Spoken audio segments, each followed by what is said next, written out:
तो चलिए अब पश्चिम बंगाल का रुख कर लेते हैं और खबरों के सिलसिले को आगे बढ़ा लेते हैं। पश्चिम बंगाल के आसनसोल लोकसभा उपचुनाव में टीएमसी ने शत्रुघ्न सिन्हा को उम्मीदवार बनाया है। आज शत्रुघ्न सिन्हा नामांकन दाखिल कर रहे हैं। ये तस्वीरें देखिए, नामांकन दाखिल करते वक्त जुलूस की शक्ल में वे कलेक्ट्रेट जा रहे हैं, जहां पर वे अपना नामांकन फाइल करेंगे।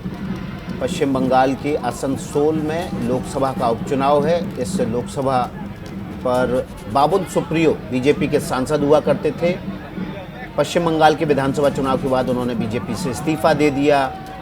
वे अब विधानसभा चुनाव लड़ने की तैयारी कर रहे हैं और उनकी लोकसभा सीट से शत्रुघ्न सिन्हा को टीएमसी ने अपना उम्मीदवार बनाया है। तस्वीरें सीधे आसनसोल से आ रही हैं, जहां पर वे अपना नामांकन दाखिल करने के लिए पहुंच रहे हैं। हाथ हिलाकर जनता का अभिवादन कर रहे हैं। ये तस्वीरें शत्रुघ्न सिन्हा की। शत्रुघ्न सिन्हा जो कि लगातार पटना से बीजेपी के सांसद रहे, पिछले चुनाव में उन्हें टिकट नहीं मिला, उसके बाद से उन्होंने बीजेपी छोड़ी और उसके बाद से लगातार वे बीजेपी के खिलाफ मोर्चा बनाकर यशवंत सिन्हा के साथ काम करते रहे। अब टीएमसी ने उन्हें आसनसोल विधानसभा लोकसभा सीट से चुनाव लड़ाने का फैसला लिया।